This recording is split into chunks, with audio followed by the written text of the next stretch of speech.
હું હરિલાલ છું, 87 વર્ષનો. મારી પત્ની ચાલી ગઈ, મારા મિત્રો ચાલ્યા ગયા, મારા દુશ્મનો પણ ચાલ્યા ગયા, અને હું એ હરિલાલથી પણ આગળ નીકળી ગયો છું, જેણે લોકો શું કહેશે તેની પડી હતી.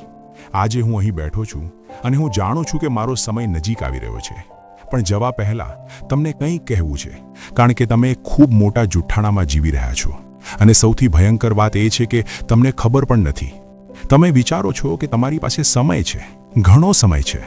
અત્યારે તો મહેનત કરી લઉં, પછી આરામથી જીવીશું. બાપુજી બા સાથે વધારે સમય પછી વિતાવીશું.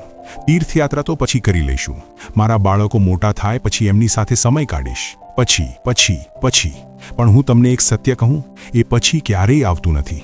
મને એક માણસની વાત કરવા દો. પ્રકાશભાઈ, મારો બાળપણનો સાથી. અમદાવાદમાં નાનકડી દુકાનથી શરૂઆત કરી હતી. મહેનતુ માણસ હતો, ખૂબ જ મહેનતુ. એણે પોતાનું આખું જીવન એક જ વિચારમાં જીવ્યું, બસ થોડા વર્ષ વધારે મહેનત કરું, પછી બધું મેળવી લઈશ. 55 વર્ષની ઉંમરે એણે કહ્યું, હરિલાલ, બસ હવે 5 વર્ષ, પછી બધું વેચી નાખીશ. પત્ની સાથે 4 ધામ યાત્રા કરીશ, પછી ગામે જઈને શાંતિથી જીવીશ. એની યોજના હતી, એનું સ્વપ્ન હતું. 3 મહિના પછી મને ફોન આવ્યો. પ્રકાશભાઈને દુકાનમાં જ હાર્ટ એટેક આવ્યો. સ્પોટ પર જ ગયા. એ ક્યારેય 4 ધામ ગયો નહીં. એનું ગામ પણ છેલ્લા 20 વર્ષથી જોયું નહોતું. એની પત્ની સાથે એણે સપનામાં જોયેલી શાંતિ એ ક્યારેય જોઈ નહીં. હું એના અંતિમ સંસ્કારમાં ગયો અને ત્યાં ઊભો રહીને મને સમજાયું કે પ્રકાશભાઈ મરી ગયો તે દુઃખની વાત નથી. આપણે બધા મરીશું. દુઃખની વાત એ છે કે પ્રકાશભાઈ ક્યારેય જીવ્યો જ નહીં. એણે આખું જીવન રાહ જોવામાં કાઢી નાખ્યું. હવે તમારી વસ્તુઓ વિશે વાત કરીએ. તમે મોટું ઘર ખરીદો છો, નવી ગાડી લો છો, મોંઘા કપડાં, ઘરેણાં, ફર્નિચર. શા માટે? લોકો શું કહેશે તે માટે.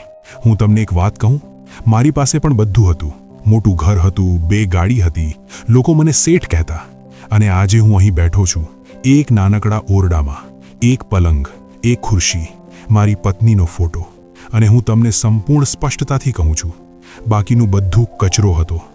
જ્યારે તમે મરશો, તમારા બાળકો બીજા લોકોને બોલાવીને તમારી પાસેની 90% વસ્તુઓ કચરામાં નાખી દેશે. બાકીની 10% બજારમાં વેચી લેશે. આ જ છે તમારી સંપત્તિનો અંત, ભવિષ્યનો કચરો. તો પછી તમે શા માટે આટલું બધું ઉપાડી રહ્યા છો? શા માટે અઠવાડિયામાં 60-70 કલાક કામ કરો છો? તમારા બાળકોના બાળપણમાંથી ખૂટી જાઓ છો. એક એવી ગાડી લેવા માટે જે ટ્રાફિકમાં ફસાઈ જાય છે, એક એવા ઘર માટે જેમાં કોઈ નથી રહેતું. આ ગાંડપણ છે. અને તમને એ સમજાશે ત્યારે ઘણું મોડું થઈ ગયું હશે. 1985ની વાત છે. હું મારા ધંધામાં ખૂબ જ વ્યસ્ત હતો. મારા બાપુજી ગામમાં રહેતા હતા. એમણે મને ફોન કર્યો, હરિલાલ બેટા, આ વખતે દિવાળીએ આવજે. લાગે છે આ છેલ્લી દિવાળી હશે મારી. મેં કહ્યું, બાપુજી, અત્યારે એક મોટો પ્રોજેક્ટ છે, આ વખતે નહીં આવાય, પણ બીજી વાર પક્કા આવીશ. બાપુજી બોલ્યા, ઠીક છે બેટા. હું સાંભળી શક્યો એમના અવાજમાં દુઃખ, પણ મેં અવગણ્યું. એ જ વર્ષે જાન્યુઆરીમાં બાપુજીના માથામાં લોહી ગયું. 2 દિવસમાં ચાલ્યા ગયા. મેં એમની છેલ્લી દિવાળી સાથે ન ઉજવી. એમણે જે પૂછ્યું ન કરી શક્યો. અને આજે 40 વર્ષ પછી એ મોટો પ્રોજેક્ટ યાદ પણ નથી.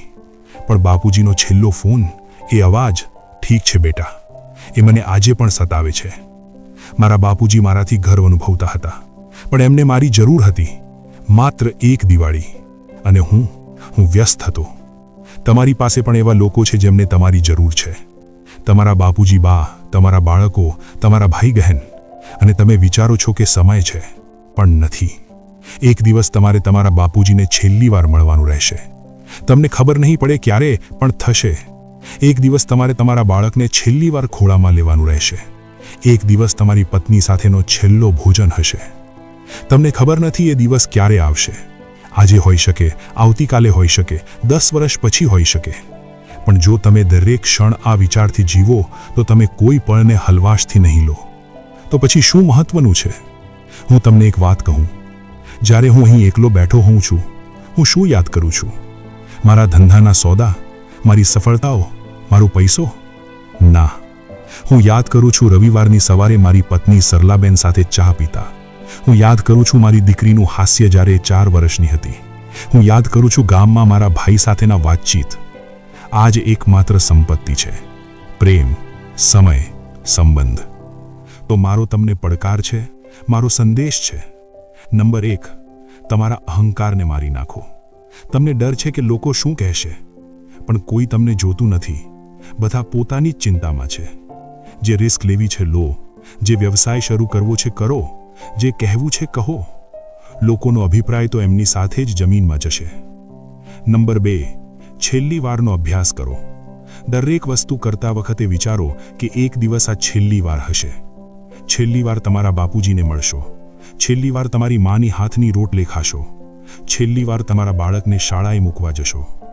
આ વિચારથી જીવો તો તમે કોઈ પળને હલવાશથી નહીં લો. નંબર 3, જાગો. હું 87 વર્ષનો છું. મારી પીઠ દુખે છે, મારી આંખો ઝાંખી છે, પણ તમારી પાસે આરોગ્ય છે, યુવાની છે. અને તમે શું કરો છો? ફોન પર સમય વેડફો છો. બહાર જાઓ, પવન અનુભવો, આકાશ જુઓ. તમારી માને ફોન કરો. તમારા દુશ્મનને માફ કરો, એમના માટે નહીં, તમારા માટે. કારણ કે નફરતનો ભાર ઉચકવાનો સમય તમારી પાસે નથી. આપણે બધા મરવાના છીએ, આ એકમાત્ર ગેરંટી છે. પણ મોટા ભાગના લોકો ક્યારેય જીવતા જ નથી. એ માત્ર અસ્તિત્વ ધરાવે છે, સલામતીમાં રહે છે, આરામમાં રહે છે, અને પછી સમાપ્ત થઈ જાય છે. પ્રકાશભાઈ જેવા ન બનો. 5 વર્ષની યોજનાની રાહ ન જુઓ. સારું ખાણું ખાઓ, પ્લેનની ટિકિટ લો.